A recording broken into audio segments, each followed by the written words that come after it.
Subscribe करें हमारे YouTube channel को और बेल आइकन को प्रेस करें हमारे लेटेस्ट वीडियोस को देखने के लिए।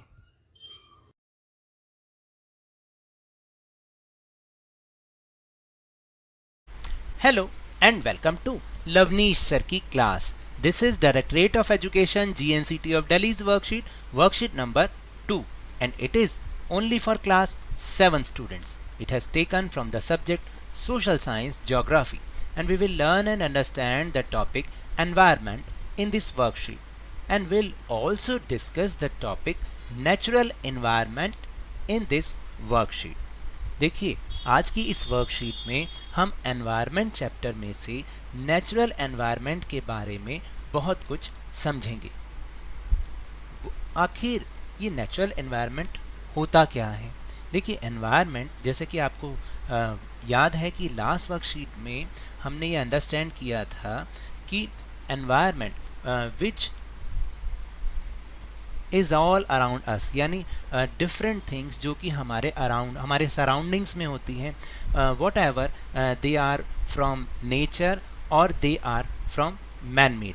देखिए, चाहे कैसी भी थिंग्स हों, कैसे भी सब्सटेंसेस हों, चाहे वो नेचुरल सब्सटेंसेस हों या मैन मेड सब्सटेंसेस या मैन मेड ऑब्जेक्ट्स हों, यानी कि किसी मैन ने उसको बनाया है या हमें वो एनवायरनमेंट जो हमें वो नेचर की तरफ से मिले हों, तो वो सब का सब मिला के एनवायरनमेंट फॉर्म होता है।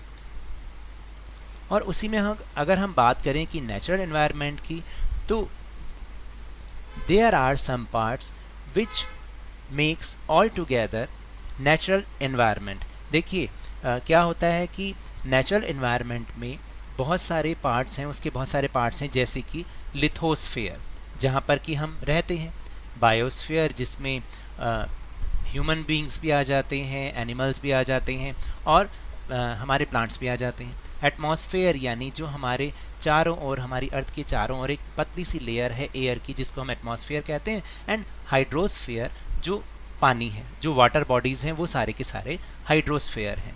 अब इन सब में आज हम सबसे पहले जो बात करेंगे वो सबसे इम्पॉर्टेंट लिथोस्फीयर के बारे में बात करेंगे। सो let's understand about lithosphere. Lithosphere is the solid crust or the hard top layer of the earth. तो लिथोस्फीयर जो है वो सॉलिड क्रस्ट है, या हम उसको हार्ड टॉप लेयर भी कहते हैं। बहुत हार्ड होती है ये अर्थ की टॉप लेयर जो होती है। It is made up of rocks and minerals and covered by a thin layer of soil. और ये जो है बहुत हार्ड रॉक से और मिनरल से बनी हुई है और बहुत एक थिन लेयर ऑफ सॉइल से वो ढकी हुई है, कवर्ड है। It is an irregular surface with various landforms such as mountains, plateaus, plains, valleys etcetera. और आपको पता है ये जो सरफेस है ये रेगुलर सरफेस नहीं है, एक जैसा नहीं है। रेगुलर का मतलब एक जैसा नहीं है, इरेगुलर है, क्योंकि यहाँ पर वेरियस लैंडफॉर्म्स हैं, जैसे माउंटेन तो आपने देखे हैं ना, ज़मीन से कितनी ऊंचे उठे होते हैं। इसी तरह प्लेट्यूज भी बहुत ऊंचे ऊंचे होते हैं। प्लेन्स यानी बिल्कुल प्लेन सरफेस, और वैलीज जो पहाड़ों के बीच में होती है, माउंटेन्स के बीच में होती है। तो इतने सारे लैंडफॉर्म्स हैं, इसके कारण जो है हमारी ये जो लेयर है, लिथोस्फीयर वाली जो लेयर है, वो बहुत इरेगुलर है। Landforms are found over the continents and also on the ocean floors. ये कॉन्टिनेंट्स, एक वर्ड आया continent. What is the continent? एक बहुत बड़ा लैंड का पीस जो कि चारों तरफ जो है ओशन से ही कवर्ड होता है, उसको हम कॉन्टिनेंट कहते हैं। और ये ना केवल जितने भी लैंडफॉर्म्स हैं वो कॉन्टिनेंट्स में होते हैं, बल्कि ओशन फ्लोर्स पर भी ये पाए जाते हैं। तो अब आप समझें what is lithosphere, and the next topic is lithosphere is the domain that provides us forests, grassland for grazing, land for agriculture and human। इसका मतलब क्या हुआ कि जो लिथोस्फीयर है वो हमें फॉरेस्ट प्रोवाइड कराता है, वो हमें ग्रास लैंड प्रोवाइड कराता है फॉर ग्रेजिंग, और हमें लैंड प्रोवाइड कराता है एग्रीकल्चर के लिए, जिसके कारण हम जिंदा हैं। क्योंकि जब अगर एग्रीकल्चर नहीं होगा तो उसमें से फूड नहीं हो पाएगा, फूड का हमारे लिए अवेलेबिलिटी नहीं हो पाएगी और हम शायद जी नहीं पाएंगे। तो इसके साथ साथ ये भी बताया है कि it is also a source of mineral wealth. ये जो है वो मिनरल वेल्थ का भी बहुत बड़ा सोर्स है, क्योंकि आप जानते हैं मिनरल्स कहाँ से निकलता है। मिनरल्स को हम लैंड के नीचे से एक्सट्रैक्ट करके निकालते हैं। तो अब आप समझें कि ये जो लिथोस्फीयर है ये कितनी इम्पॉर्टेंट लेयर है। तो इसलिए ये जो है, और इसके साथ साथ हमें ये भी पता चला कि ये top most of the layer है और बहुत हार्ड टॉप लेयर है।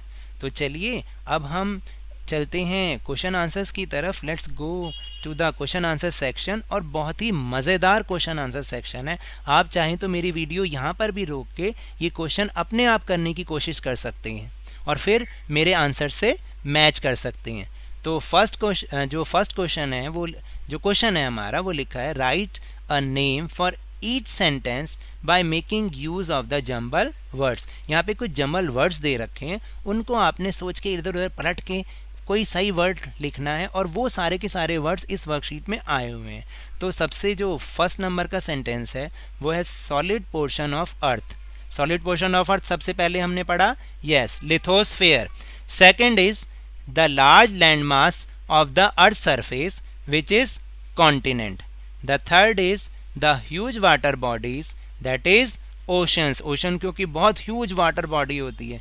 fourth is highest landform, जो highest landform मतलब बहुत सबसे ऊंचा landform वो होता है mountain. flat land mass वो है plains, flat होता है क्योंकि वो। फिर sixth is a large high are of flat land, वो क्या होता है कि ऊंचा तो होता है प्लेट्यू में, ये डिफरेंस होता है और माउंटेन्स में कि माउंटेन्स तो ऊपर जाके बिल्कुल नैरो होता चला जाता है, लेकिन जो प्लेट्यू होता है वो थोड़े सी ऊंचाई के बाद वो फ्लैट होना शुरू हो जाता है। तो वो क्या चीज़ है, प्लेट्यूज। और लास्ट है area between the range of hills which is valleys. So now that's all for this worksheet. अगर मेरे इस तरह समझाने से आपको थोड़ा सा भी समझ में आया हो तो इस चैनल को ज़्यादा से ज़्यादा सब्सक्राइब कीजिए, लाइक कीजिए और बहुत ही ज़्यादा शेयर कीजिए। और मेरे साथ खेल खेल में इसी तरह वर्कशीट को समझते रहिए, लेकिन ध्यान और मन लगाकर ज़रूर पढ़ते रहिए। Thank you very much.